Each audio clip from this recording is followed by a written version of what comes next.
Conta um Conto apresenta, da série Novos Autores, de Jaime Maciel, A Caixa de Pandora. Narração, Marcelo Fávaro. As ruas enlameadas do subúrbio de Porto Alegre escondiam muitas vezes buracos traiçoeiros. Buracos estes que já haviam custado mais do que R$500 em reparos ao já apelado Marcos Aurélio, somente na última semana. Ser motorista de aplicativo é dose, murmurou ele ao passar por uma poça de lama negra. Provavelmente esgoto a céu aberto, a julgar pelo bairro decadente pelo qual passava. O cheiro pútrido logo invadiu o carro, fazendo com que a obesa passageira sentada no banco de trás girasse a manivela, fechando completamente o vidro da porta do surrado Fiat Uno. Embora o cheiro de esgoto houvesse sido abafado, agora podia sentir claramente o fedor de suor que exalava da cliente. É aquela casa ali, ó. É aquela ali, ao lado do mercadinho, disse a senhora com voz monótona. Pode me deixar aqui mesmo. São R$25, dona, disse Marcos ao parar o veículo. É no cartão, é? Sim, disse ela entregando um cartão de crédito Visa em nome de Jorge Sampaio. Cartão recusado. Mostrou a tela de sua máquina de cobranças. Não parecia haver surpresa no rosto da mulher. A senhora pode me fazer um pix, disse ele devolvendo o cartão. Desculpa, moço, meu celular está sem bateria. Me dá o seu código que eu deposito quando carregar, ok? Tudo bem. Não se preocupe. Mal acabara de falar e a passageira já batia a porta do carro. E qualquer um se espantaria ao ver o quão rápido ela pulava por sobre as poças de lama até a marquise do mercado. A chuva agora começava a ficar mais intensa. Merda! Gritou ele batendo com as mãos no volante do carro. Merda de trabalho! Merda de vida! Merda de mundo! Estava trabalhando desde as 7 horas da manhã. E teria sorte se os R$70 que havia conseguido no dia fossem suficientes para cobrir os gastos com a gasolina e o cachorro-quente que lhe servira de almoço mais cedo. Decidiu ir para casa. De nada adianta ficar gastando gasolina à toa. Uma garrafa de cerveja e 1 ou 2 churrasquinhos comprados na esquina de casa lhe dariam forças para enfrentar mais uma noite em seu apartamento de solteiro. Com sua recompensa em mente, pois era assim que chamava as 2 horas de lazer que tinha ao final de cada dia de trabalho, dirigiu rapidamente para fora daquele lugar nojento. Passou como uma bala pela Avenida Oswaldo Aranha. A arena do Grêmio ficava cada vez menor no seu espelho retrovisor, enquanto tentava afastar uma crise de ansiedade, pensando nos bons e velhos tempos. Tivera uma infância bastante comum. Passar as manhãs assistindo a vovó Mafalda na TV enquanto sua mãe preparava o café da manhã. Pode não parecer muita coisa quando se é criança, mas a simples lembrança de como é viver sem ter que se preocupar com as contas e todos os outros problemas da vida adulta já era reconfortante o suficiente. Lembrou dos amigos da adolescência e das tardes que passavam sentados na grama do Parque Farroupilha, tocando violão e bebendo vinho. O sinal do aplicativo soou alto no seu telefone, o despertando rapidamente em seus devaneios. Pensava ter fechado o programa, mas na raiva pelo calote do último passageiro, tinha esquecido de fazê-lo. Resolveu então aceitar a corrida. Deveria pegar seu próximo passageiro em um dos terminais do aeroporto Salgado Filho. Chegando ao terminal indicado, um rapaz estava à espera. Ricardo Souza, disse Marcos enquanto parava o carro ao lado do casal. Opa, eu mesmo, respondeu o passageiro, um jovem na casa dos 20 anos de idade, camisa de time, corrente no pescoço e óculos escuros do Paraguai. Pode abrir o porta-malas para mim? O homem colocou sua bagagem no porta-malas e sentou no banco da frente do carro. Me leva para a Alvorada, disse o rapaz que parecia ansioso. No seu braço havia uma grande tatuagem do Coringa. Forma de pagamento? É dinheiro, respondeu ele entregando uma nota de R$ 200. Eu não vou ter troco agora, amigo. Ah, não dá nada. Pode ficar. Só toca pra Alvorada. E vai ligeiro, irmão.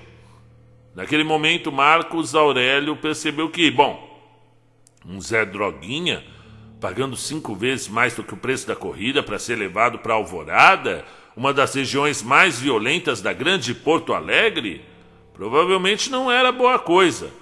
Mas, em contrapartida, sabia que nada de bom aconteceria se ele acabasse discutindo com alguém daquele tipo.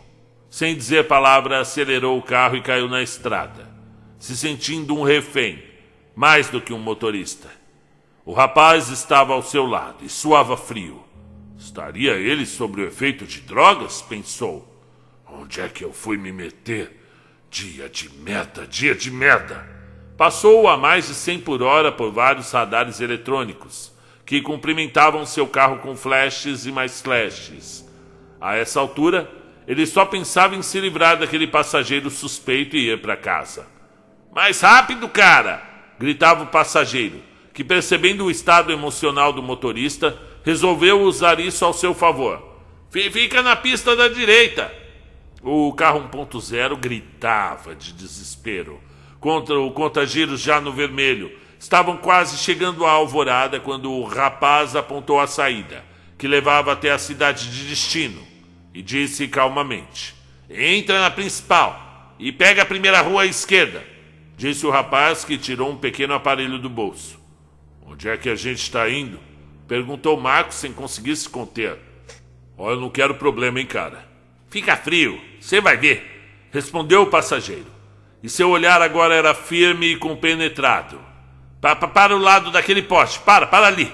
O carro parou. O passageiro desceu do carro, abriu o porta-malas e parou ao lado da janela do motorista. Nenhuma mala nas mãos. Se você quiser viver, cara, vai ter que sair do carro. E vem comigo. Marcos pulou para fora do carro sem pestanejar. Não sabia bem a razão que o fizera obedecer tão cegamente. Talvez o senso de urgência na voz do rapaz, ou apenas a certeza que teve de que ele estava falando sério. Tão sério quanto jamais ouvir alguém falar. Correram juntos para trás de um bloco de concreto usado para desviar o tráfego, logo à beira da pista. Bem na hora! Gritou o passageiro olhando para o relógio de pulso. Fica abaixado aí! Parecia contar em silêncio, os lábios mexendo de forma silenciosa, os olhos grudados no relógio. Ao longe, o som de um carro em alta velocidade se aproximando. Marcos, sem entender nada, levantou a cabeça para espiar na mesma hora em que o misterioso passageiro pressionou o botão no aparelho que segurava. Era um detonador. O carro, que jazia parado junto ao poste na beira da pista, explodiu numa enorme bola de fogo no exato momento em que o veículo que se aproximava estava passando. Ambos voaram pelos ares, iluminando a noite fria e chuvosa. Consegui! Gritou o passageiro, soltando o detonador. Conseguimos, cara! Conseguimos! Se virou para Marcos, que estava deitado de bruços em meio à nuvem de poeira que agora se espalhava pela avenida. Se não fosse você, disse o rapaz com lágrimas nos olhos. Obrigado, cara. Você não sabe o bem que fez me ajudando. Mas Marcos Aurélio não respondeu. Continuou parado, encarando o chão como se estivesse em choque. Só então o passageiro percebeu uma poça de sangue se formando ao redor da cabeça do motorista. Não! Disse o rapaz. Isso não é certo! Virou o rosto de Marcos para cima. Seus olhos estavam abertos e cheios de lágrimas. Um pedaço da lataria de um dos carros ainda estava cravado em sua cabeça. Eu falei para você ficar abaixado, disse o passageiro. Não falava mais como um jovem da quebrada. Seu tom agora era quase paternal. Eu quis olhar, disse Marcos quase sem forças. Olha, rapaz, aquele canalha ia matar a minha menina. E você me ajudou a impedir. E pelo jeito não vou ter tempo de explicar nada. Mas aceita isso aqui, ó, como um pedido de desculpas e também de agradecimento. O som das sirenes começou a inundar o ambiente. Curiosos saíam de suas casas e se aglomeravam em volta dos carros. O misterioso passageiro enfiou a mão no bolso da bermuda e tirou um pequeno estojo contendo uma seringa, cheia de um líquido vermelho. Obrigado de novo, cara, disse o rapaz. E aproveita a oportunidade. Marcos podia escutar o som da água escorrendo. Seria o sangue molhando o solo? Já não importava. Era um fim patético para uma vida patética. Não tomaria sua cerveja com churrasquinho de gato, afinal. Ficaria sem a sua recompensa. Lembrou-se de uma atividade escolar que fizera na infância. Onde você vai estar? Onde você vai estar daqui a 20 anos? Era essa a pergunta. Na época, havia se imaginado vivendo em um belo apartamento em algum lugar do Brasil para onde houvesse sido transferido. Afinal, seria um militar de respeito. Teria um gato de estimação, um carro e daria orgulho aos seus pais. Era bom pensar nisso às vezes. Bom, mesmo naquele momento, com a sua vida se esvaindo em uma sarjeta. Era bom pensar nessa época. Sem contas, sem problemas, sem forças, a vida estava acabando. Seus olhos se esbugalharam quando a agulha furou o seu pescoço. Um calor, curiosamente congelante, começou a se espalhar pelas suas veias. Seu coração, quase parando, começou a bater vigorosamente. E então tudo ficou escuro. E a escuridão tomou conta de toda a sua consciência. Enquanto todos os sons de vozes e sirenes iam se distanciando, uma única frase emergiu do silêncio que o envolvia. Aproveite a oportunidade. Acordou com uma dor de cabeça lancinante. Seus olhos se abriram para uma escuridão total. Era assim todas as noites. Desde que se lembrara, sempre preferiu dormir no escuro. Sorriu ao lembrar-se das cortinas blackout que comprara no último Natal. Não sabia ao certo por que havia esperado tanto tempo para se ver livre das luzes dos postes que o mantinham acordado até tarde em noites de insônia. Lembrou e pensou que, se esperasse até o Natal, a data acabaria não passando em branco. E foi isso que ele pensou. E era patético, sussurrou. E sua voz soou estranha, aguda e ainda mais cansada. Sentou-se na cama com certa dificuldade.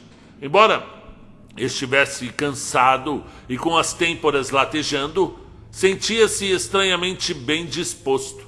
Caminhou tateando à sua frente até o interruptor de luz. Não se lembrava de nada além dos flashes, onde alguém o segurava nos braços e logo deduziu que tinha tomado um porre daqueles. Do tipo que só quem não tem uma família esperando em casa tinha coragem de tomar. Ele tinha o gato, é claro, mas sabia que, mesmo se voltasse carregando sua própria cabeça, o bichano o lançaria um mesmo olhar de indiferença de sempre. O interruptor não estava lá. Deu um passo para o lado para abrir a porta do seu quarto e seu pé escorregou em um skate, fazendo-o estatelar no assoalho. Bateu sua cabeça com tanta força na quina do armário que ficou deitado em posição fetal com as duas mãos na cabeça. Foi quando escutou o passo subindo a escada.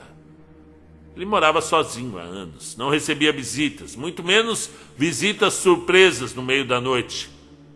Devia ser noite. Estava escuro, é claro.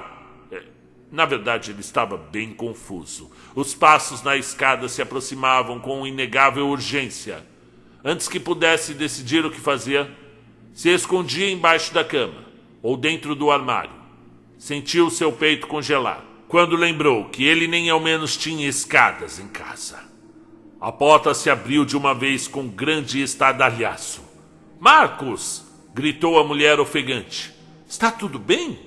A luz se acendeu, banhando de amarelo seu quarto. A televisão de tubo, seu Super Nintendo e seu copão Pepsi dos Simpsons. Ainda pela metade com leite achocolatado sobre a mesinha da cabeceira onde guardava sua coleção de cartões telefônicos e tazos. Meu Deus do céu, Marcos, disse sua mãe com cara de sono. Vai acabar se matando desse jeito? Vai dormir de uma vez? O que você está fazendo borboleteando pelo quarto a essa hora? Mãe, disse ele com sua voz de criança.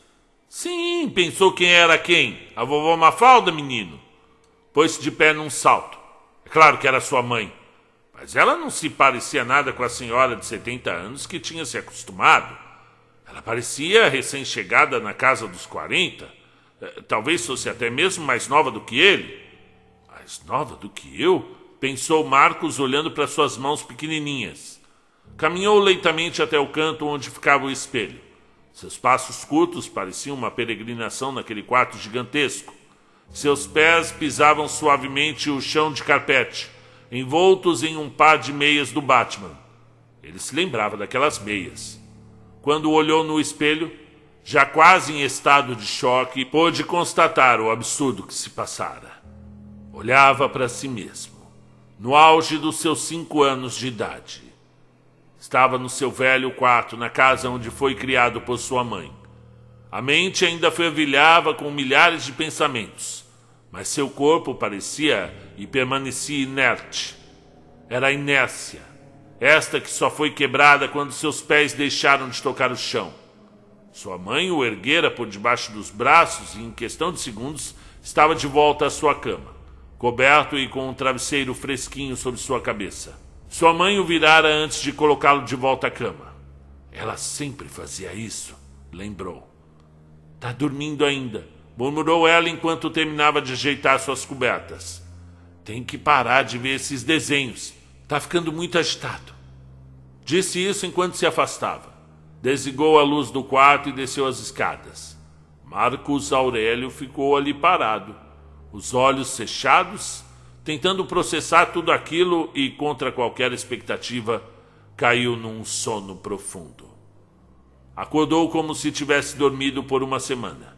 Porém, com a noite anterior viva na memória, saltou da cama para frente do espelho e ainda estavam lá. O olhar infantil, as meias do morcego e os cabelos ainda na cabeça. Nem sinal das entradas na testa que tinha lhe rendido o apelido de Vegeta na adolescência. Olhou o seu corpo de cima a baixo e começou a lembrar da última corrida. O estranho passageiro, a explosão, a injeção. Sorriu. Não que achasse a situação engraçada, mas porque tudo aquilo tinha um gosto puro de realidade. Podia sentir o cheiro da cera que sua mãe passava no chão da sala, a naftalina no roupeiro e até mesmo o seu cheiro de criança. Uma coisa de cada vez, pensou o pequeno Marcos. Sabia que aquela era uma situação surreal, mas podia ser apenas um sonho vívido. Até onde sabia, poderia estar em coma na cama de algum hospital. Trocou de roupa e decidiu descobrir exatamente o que estava acontecendo. Desceu as escadas e ligou a televisão. A música tema de DuckTales começou a tocar alegremente, enquanto o tio Patinhas mergulhava em seu cofre de moedas. Aquela nostalgia, os móveis da sala. Ele estava encantado em poder espiar. Acordou cedo hoje, hein? Disse sua mãe saindo da cozinha. Pensei que ia dormir até o meio-dia. Não, disse Marcos automaticamente. Minhas costas doem se durmo demais. Sua mãe arregalou os olhos e riu de forma surpresa. E onde foi que você aprendeu a falar assim? Correu então em sua direção, o sorriso descrente no rosto. Repete para a mamãe ouvir. Percebendo um pouco tarde demais que deveria tomar cuidado com as palavras. Simplesmente apontou para a TV e disse: Tio Patinhas. É cada uma, disse sua mãe sem jeito. E se pôs a caminhar rumo à cozinha. Quer pão com manteiga e Nescau? A mãe faz. Ufa, acho que escapei, pensou ele. Quero, respondeu. Sentou-se no sofá e começou a pensar. Não estava maluca, ele sabia disso. Mas se aquilo era um sonho, estava indo longe demais. Olhou pela janela e viu sua antiga rua ainda não asfaltada, por onde fuscas, brasílias e combis pareciam se alternar, desfilando para lá e para cá. Começou a duvidar de que aquilo tudo fosse apenas o trabalho de um cérebro moribundo. Mãe, tô saindo, disse Daniel, o seu irmão mais velho. Um garoto de 16 anos, vestido de calção e regatas colados em inconfundíveis quichutes nos pés. Em sua vida adulta não tinha muito contato com seu irmão, mas tinham sido bons amigos durante a infância e sempre tiveram conversas profundas durante a sua adolescência, até que ele, depois de ter se casado, mudou-se para o exterior, onde fez sua carreira como psicólogo. Carreira esta que lhe esfregava na cara sempre que via sua mãe nas festas de fim de ano, onde todos os parentes que viviam na mesma cidade se reuniam, só para se encontrarem de novo no ano seguinte. Seu irmão está lá, casado, cheio de filhos, com uma família bonita. E você? Você não vai dar jeito na sua vida, não? Costumava dizer a mãe, entre uma baforada e outra de seus cigarros mata-rato. Agora o seu irmão estava ali, ainda jovem e com um grande futuro pela frente. Se alguém poderia entendê-lo, só poderia ser ele. Ele não poderia ser um gênio, mas era genial. Vê se não demora, Daniel, gritou a mãe da cozinha. Até que horas é o jogo? Até às 11. Depois a gente toma um refri e eu volto para casa. Tchau, guri, disse Daniel ao passar pelo garoto. Mano, disse Marcos tentando soar como uma criança que era. Quero te mostrar uma coisa. E eu tô saindo. Depois você me mostra, tá? É muito importante. De verdade. Vai levar só 1 minuto. Algo chamara a atenção de Daniel e ele olhou para o irmão. Não como fizera na infância, mas como quem viu naquelas palavras algo mais do que um capricho de criança. Talvez suas habilidades como psicólogo já estivessem aflorando. É muito importante? Perguntou o jovem se abaixando e olhando bem dentro dos olhos da criança. Havia algo diferente em seu irmãozinho. Algo dentro do rapaz que o fez esquecer da final do campeonato do bairro. Talvez a coisa mais importante que alguém já te falou, disse Marcos sem desviar o olhar. Daniel pegou o irmão pela mão e levou até o seu quarto. Na cozinha, sua mãe ligava ao rádio, como de costume, e cantava junto com Zezé de Camargo e Luciano o seu mais novo sucesso. Entraram no quarto e Daniel fechou as portas atrás dele. Sentado na cama, Daniel olhava espantado para o irmão. Certamente não fazia ideia do que se passava com o garoto, mas algo em seus instintos o deixaram em estado de alerta. Estava preparado para escutar uma grande bobagem de criança e assim tiraria uma pulga de trás da orelha e iria para o grande jogo, valendo 2 litros de Coca-Cola. Mas aqueles olhos não eram de uma criança. Havia muita dor e preocupação neles, coisas que jamais passariam despercebidas nos olhos de uma criança. Daniel, meu irmão, começou ele.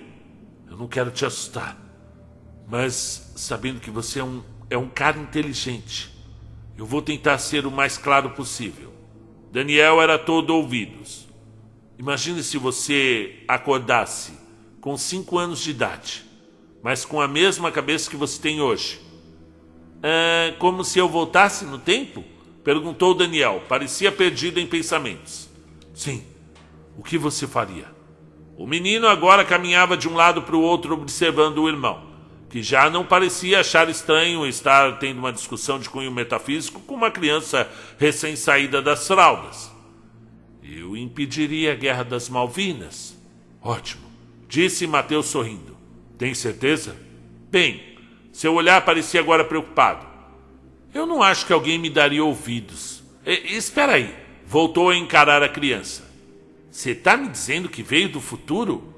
O rapaz era realmente inteligente e mente aberta, por assim dizer. Marcos Aurélio sempre o admirou por isso.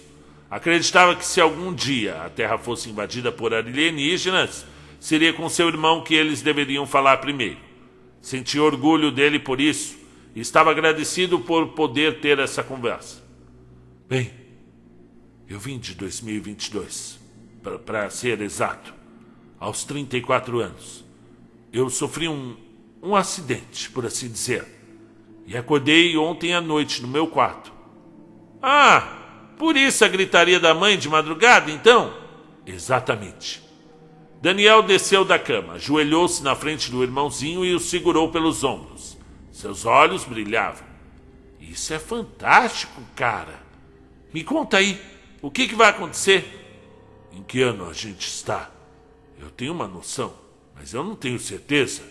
Ah, para com isso, a gente está em 1993. O rapaz pôs-se de pé com um pulo, fazendo os quichutes rangerem no assoalho. Foi até o calendário na parede.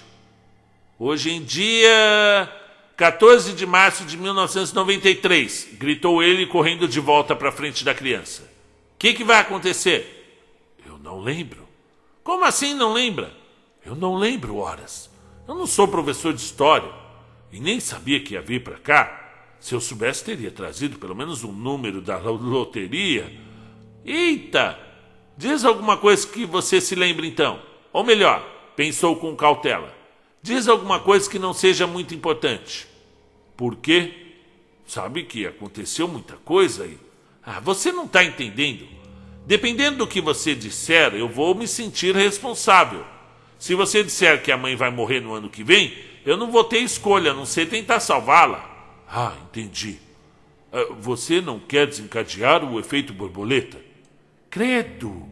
É estranho ouvir isso vindo de você, mas é justamente isso. A teoria do caos. Se mudarmos algo no futuro, por menor que seja, tudo pode mudar. E logo, pode ser que as coisas de que você se lembra nem aconteçam. Pois é esse o motivo que eu vim falar com você. Eu preciso que você me ajude a decidir o que eu faço. Eu sei quando guerras acontecerão, quando epidemias irão se espalhar matando milhões. Por Deus, eu sei até quando o seu Getúlio da mercearia vai morrer. Eu acho que eu consigo impedir, mas eu não sei se devo. Na verdade, eu não sei se vai ser melhor ou pior interferir.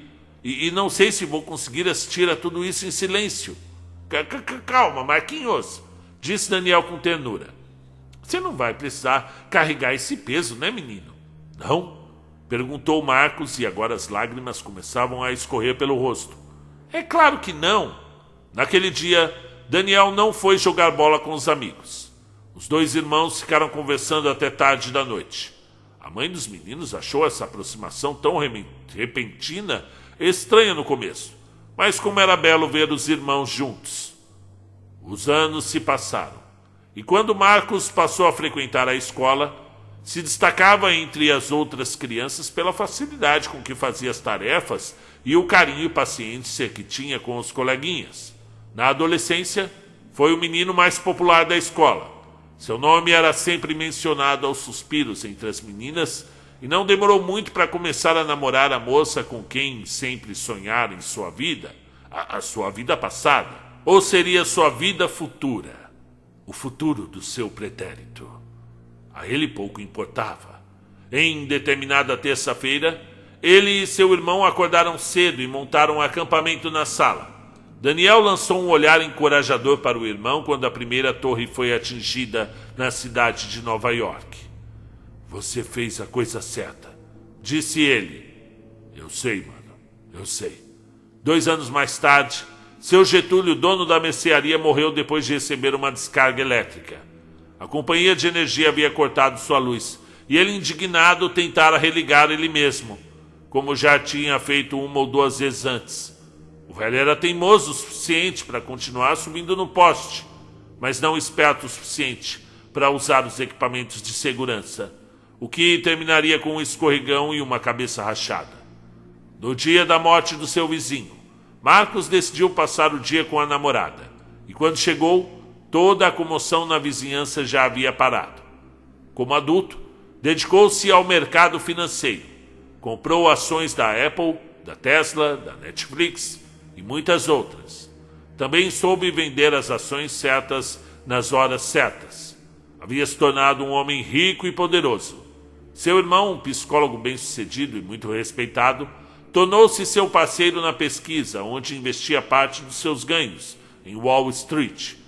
Em algum motivo, estava convencido de que poderia criar um medicamento, que quando injetado, iria transportar a consciência através do tempo. 50 anos haviam se passado desde que acordara assustado em seu quarto de criança. Teria sido tudo um sonho ou apenas uma espécie de premonição? Ele não fazia ideia. Já tinha 21 anos que teve de parar de depender das suas memórias para ganhar a vida. Afinal, quando 2022 terminou, o mundo voltou a ser algo novo e imprevisível. Não preveu a guerra nuclear que quase destruiu a civilização no início dos anos 20. Também não pôde prever a morte de sua mãe aos 90 anos de idade, e nem como ela o afetaria. Afinal, a velha que em outros tempos o desprezava e possuía um comportamento tóxico, acabou por ter sido uma senhora meiga e carinhosa no fim da vida, orgulhosa dos filhos e netos que nunca lhe deram desgosto algum. Após o matrimônio com sua paixão escolar, teve 3 filhos.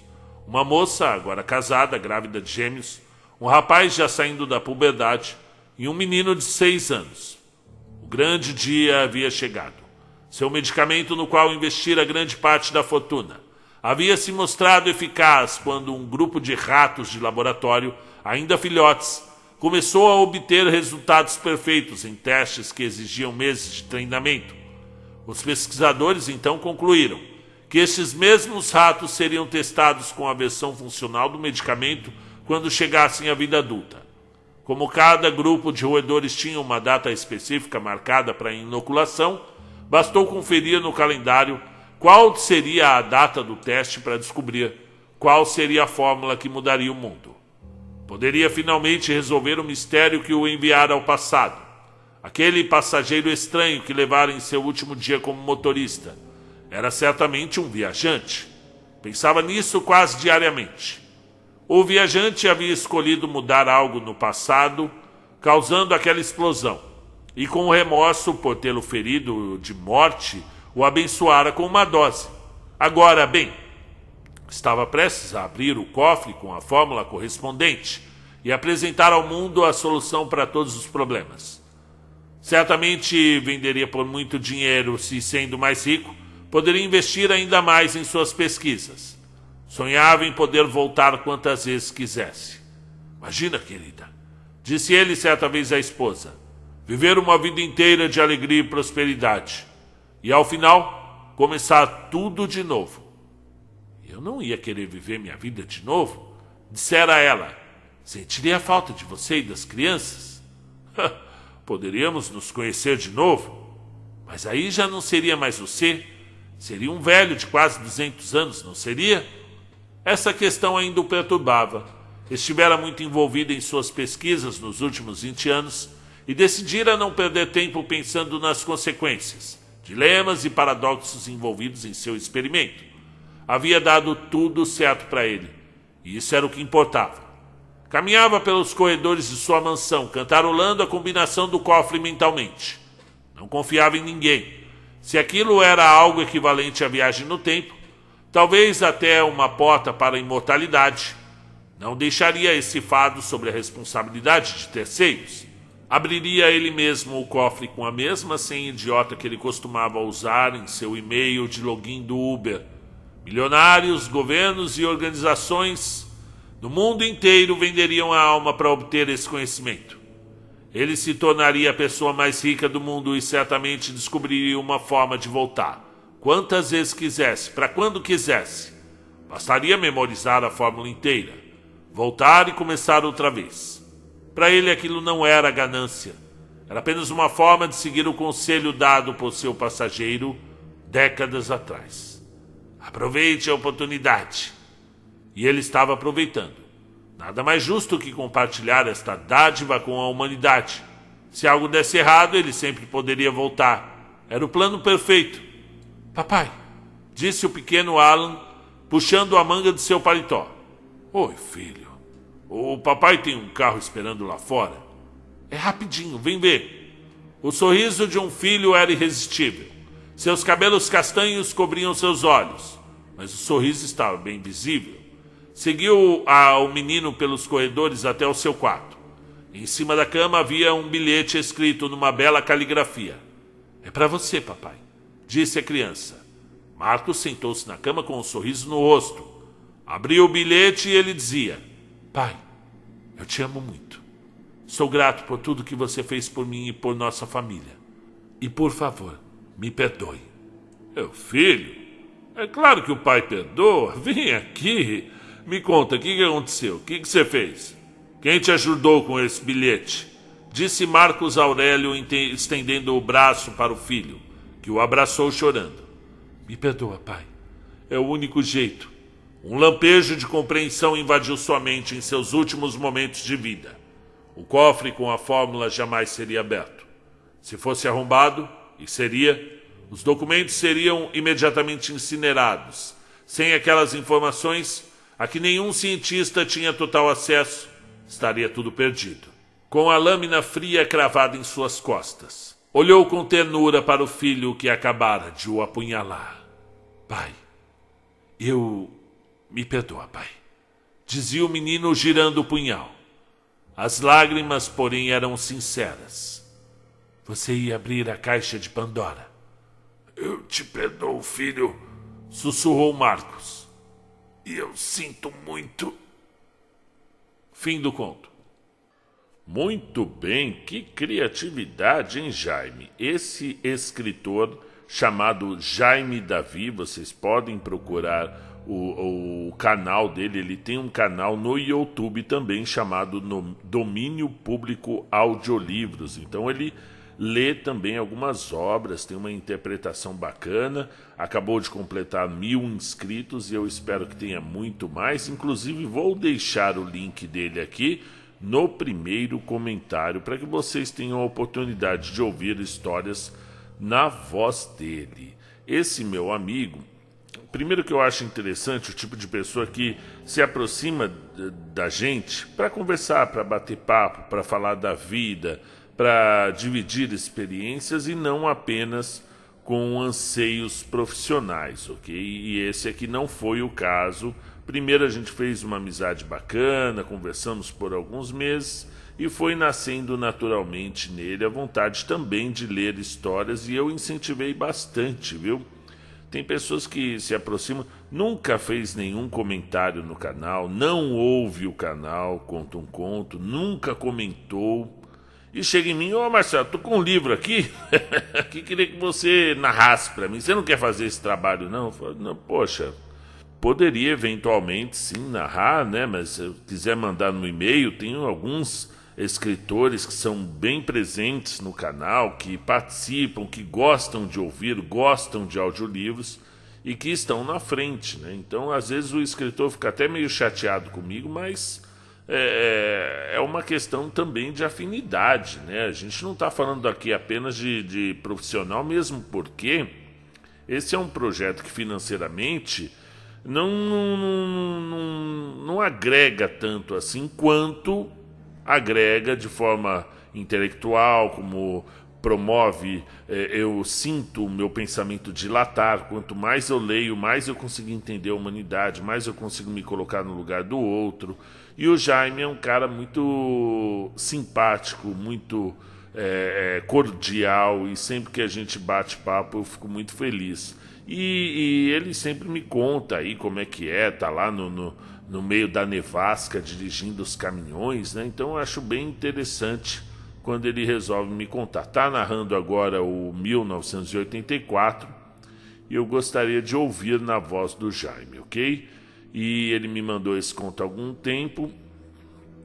De vez em quando ele tira umas fotos lá nos Estados Unidos de portas sem maçaneta, dizendo que a lenda desses lugares, desses portais para outras dimensões, criados aí na série de audiolivros Steve Today, Relatos Policiais. Ele mora em Albany, né?